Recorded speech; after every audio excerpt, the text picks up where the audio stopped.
They took my baby's first birthday and turned it into a celebration for my husband's sister's promotion. You can throw her a party next year, my husband said. This one's more important. I watched strangers blow out her candle. I bit my tongue so hard it bled. But when the photos were posted online, something in me broke. And what I posted next changed everything. My daughter turned 1. It was supposed to be her day. Her very first birthday. I had been planning it since the week we brought her home from the hospital. I was exhausted, overwhelmed, and honestly not doing okay for most of that first year. Postpartum hit me hard, and I had almost no support. My husband was around, I guess, but emotionally, checked out. He works in finance, the type who says things like, "I'll make it up to you later," but never does. Always working late. Always on his phone. His family worships him, and I think he likes it that way. I married him because I thought he was solid. Turns out he's solid like a wall, cold, immovable, and not interested in anyone else's needs. Anyway, this birthday was something I clung to. A small party. Just family, a little cake, and some decorations. I bought everything myself. Pink and white streamers, a tiny crown headband, and a cake with her name on it. I ordered a little onesie that said, "Wonderful." Stupid, maybe, but it mattered to me. 2 weeks before the party, his mom called me and said, "Wouldn't it be nice to make it a joint celebration? Amanda just got promoted." Amanda is his older sister. She's a corporate lawyer, the golden child. Everything in that family revolves around her. My husband didn't even ask me, just told me they were combining the parties. I said, "It's her first birthday. Can't we just keep it about her?" He said, "She's 1. She won't remember. Amanda's promotion is a big deal. She deserves this." He actually said that. My baby's birthday wasn't a big deal. But Amanda getting bumped up to senior counsel? That was apparently worth hijacking the whole day for. I tried to push back, but I got the usual treatment. His mom accused me of being selfish. Amanda said I was insecure and should be proud of her. My husband just told me to stop making a scene. So I let it go. Not because I agreed, but because I didn't have the energy to fight. I was tired. Alone. And honestly, I thought maybe I was overreacting. The day of the party came. I showed up early with the decorations I bought. When I walked into the rec center, I stopped cold. Everything was gold and black, Amanda's favorite colors. Big "Congrats, Amanda" banners were up. A custom cake with her name and a tiny fondant gavel. Her friends and coworkers were already there setting up a bar cart. I asked where the baby's decorations were. His mom waved it off. Oh, there wasn't space for all of it. Don't worry, it's still her party too. There was no high chair. No baby balloons. No es más cake. No crown. Nothing. Not even a single thing I brought was put up. My daughter, barely walking, toddled around in her wonderful onesie while Amanda posed for group pictures with her coworkers. Nobody acknowledged the baby. Not once. People sang when the cake came out. My husband stood beside his sister with his arm around her. My daughter was in my lap, watching strangers blow out a candle. She looked confused. I felt something boil in my chest. I didn't say a word. I didn't scream or cry. I just held my daughter and bit my tongue so hard it actually bled. I tasted blood and smiled for the camera when someone snapped a group photo. That night, they posted everything online. Facebook, Instagram. Amanda tagged everyone, celebrating big wins with the best people. My husband shared it with the caption, "Proud little brother moment." Not a single mention of our daughter's birthday. I waited an hour, then 2, then 3. Nothing. My husband came home and went to bed without even looking at me. At 3 a.m., I sat in the kitchen with my laptop open and typed out the truth. No drama, just facts. I posted a photo of my daughter alone in her onesie, surrounded by gold and black streamers, holding one of the balloons meant for Amanda. And I wrote, "This was supposed to be my daughter's first birthday.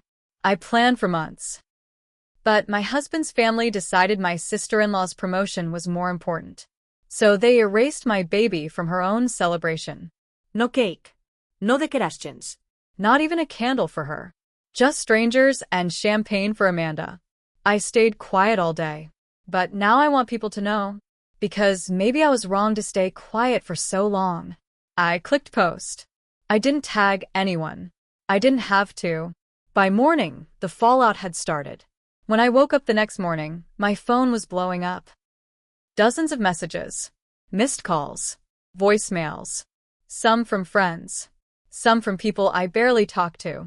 A few from Amanda's coworkers I didn't even know personally. Apparently the post had already been shared across Facebook and Instagram, and it hit a nerve. My friends were supportive. "I'm so sorry you had to go through that," one wrote. "That's so messed up. You did the right thing saying something." But his family? They lost their minds. First came the call from his mom. I didn't pick up. Then a voicemail. "I cannot believe you would air family business like this on the internet. You made Amanda look bad for something that was meant to be a loving gesture. You're destroying this family's reputation." Then Amanda texted, "Take it down. Now.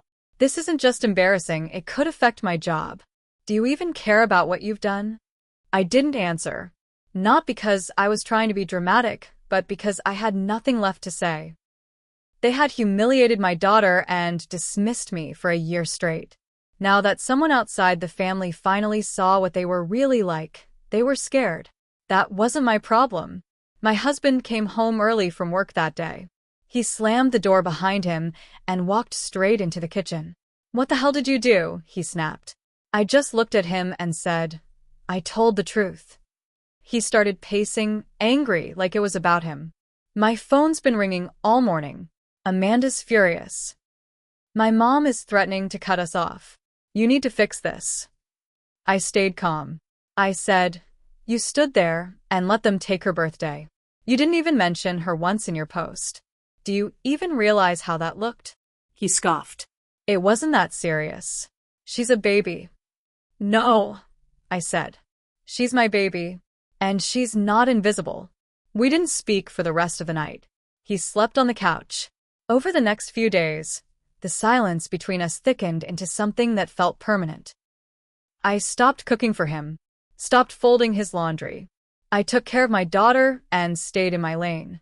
But the more I pulled back, the more he noticed. He started getting mean. Petty. Making comments about how I was turning people against the family. Accusing me of being manipulative. He even hinted I was unstable, that maybe the postpartum issues were coming back. That crossed a line. I started documenting everything. Every text. Every call. I backed up all the photos from the party. I even started recording our conversations when he got heated. Because a small voice in my head had started whispering something I hadn't let myself think before. I might need to leave him. The worst part? My own parents tried to stay out of it. They love me, but they're the old-school type who believe you don't interfere in a marriage unless someone's in danger. They didn't understand how deep this betrayal ran. But then something changed. One of Amanda's coworkers, someone I barely knew, messaged me privately. She said she saw the post and felt awful. Said she had no idea it was supposed to be a baby's birthday too. Then she sent me a short video clip from her phone, just a few seconds long.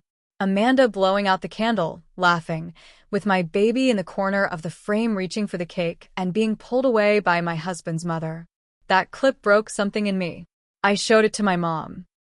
For the first time, she didn't say, "Try to work it out." She just put her hand on mine and said, "I see it now." And that's when I started planning what came next. About a week after everything blew up, I noticed my husband had changed the password to our shared bank account. I only found out when I tried to pay for diapers using the debit card, and it got declined. At first I thought it was fraud or some kind of mistake. But when I checked the banking app on my phone, I was locked out. I confronted him that night. "What's going on with the account?" I asked calmly, holding up my phone. He didn't even pretend to be surprised. He just shrugged and said, "I didn't think you needed access right now." With everything going on, I figured it was better to simplify things. "Simplify things?" I asked. "You mean control the money, so I don't have any?" He didn't answer. Just walked out of the room. That's when it hit me. This wasn't just a family argument anymore. This was a power play. He thought I'd caused damage to his family's image, and now he was punishing me. Quietly, behind the scenes, making sure I'd have no financial support if I tried to leave. He knew I wasn't working. I left my job during pregnancy because we'd agreed I'd stay home the first year. I hadn't even put together a resume since giving birth. But he was making sure if I wanted to walk, I'd have nowhere to go. But here's where the twist comes in. A few days later, I got a message from a woman I didn't recognize. She said her name was Erin and that she used to date my husband. They'd been together for 3 years, almost got engaged. She said she left him when she realized how controlling he could be. I didn't believe her at first, but then she mentioned something he'd once said to her during a fight, word for word, something I had heard too. She said, "He always needs to win, even if it means hurting people quietly. Watch your back." That night, I sat on the floor after putting my daughter to bed and just stared at the wall. The room was silent, but my mind was screaming. How many red flags had I ignored? It wasn't just about Amanda anymore. It wasn't just about the birthday. This man had been slowly erasing me from my own life. I made a decision. I was done being the quiet one. The next morning, I made an appointment with a lawyer. I used money I'd stashed away in an old checking account from before we married. $400, barely enough, but it got me in the door. I told her everything. The bank lockout. The party. The video. The emotional control. She listened, took notes, and then said, "You're not crazy. What you're describing is financial abuse." Those words hit like a slap and a hug at the same time. I wasn't being dramatic. I wasn't overreacting. I had been manipulated, gaslit, controlled. The final twist? When I started going through our paperwork to prepare for a separation, I found an email chain he forgot to delete. It was from 2 months before the party. He and Amanda had already planned the whole promotion party back then. The cake, the decorations, even the guest list. They never intended to let my daughter have her birthday. All that talk about combining the events? It was just to keep me quiet while they took over the date, the space, and everything I had planned. I sat there shaking, reading those emails over and over. And I thought, they didn't just hijack her party. They erased her. And that's when I knew. The revenge had to be real. And it had to hurt. The day I filed for separation, I felt like I could finally breathe again. It wasn't easy. I had to move in with my parents for a while, share a room with my daughter, and take freelance admin jobs just to start building something back up. But every night I looked at her sleeping next to me, and I knew I had made the right choice. No more pretending. No more being erased. My lawyer filed for temporary custody and access to financial records. That's when the cracks in his perfect image started to show. Turns out, he had been using our joint savings to pay for Amanda's celebration. The custom cake? $400. Event rental? $700. Catering? Over $1,200. And he didn't just use our money. He took money from a trust fund my parents had set up for our daughter. Almost $3,000 borrowed, without my knowledge. I froze when I saw that line item. Then I printed it out, highlighted it, and brought it to court. In front of a judge, his lawyer tried to argue it was a shared family expense. I let them talk. And then I pulled out the video. The one where Amanda blew out the candle while my daughter stood in the corner, reaching. The judge didn't even hide her expression. Disgust.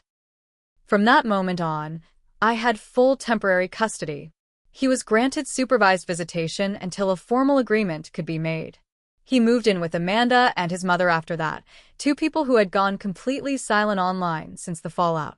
But that wasn't the end. I created a private blog. Nothing flashy. Just a simple site where I shared the truth, not just about the party but everything. The slow erosion of my voice. The little betrayals. The way women get silenced in marriage when they don't play nice. It started to spread. Not viral, not explosive, but enough. Other women emailed me. Some who had dated my husband. Others who had been through the same thing with different men. It grew quietly like roots under the soil. I even got a message from someone in Amanda's firm, A junior associate who said my story made her quit before things got worse there. And the best part? Amanda's firm. A big-name place with a spotless PR record. They started looking into that party after someone sent them the post and financial details. Apparently, her using her brother's marital funds to throw herself a celebration without consent didn't sit right with them. She didn't get fired, but she was quietly removed from several high-profile cases. Her promotion was frozen. She hasn't posted on LinkedIn since. As for my ex, he begged. Not for me, but for image control. He wanted me to take down the blog. Wanted to co-parent with Grace. But by then, the narrative wasn't his anymore.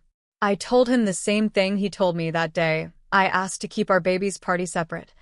This isn't about you. This is more important. Final settlement? I got primary custody, child support, and he was ordered to pay back every cent he took from the trust fund. I also kept the house. His name was never on the deed. Last I heard, he's renting a one-bedroom and Amanda's keeping a low profile. The golden children fell hard. I don't celebrate that, but I don't mourn it either. This isn't a story about petty revenge. This was survival. This was truth. And the day my daughter turns 5, we'll celebrate loud. She'll blow out her own candle. She'll be seen. And no one will ever erase her again.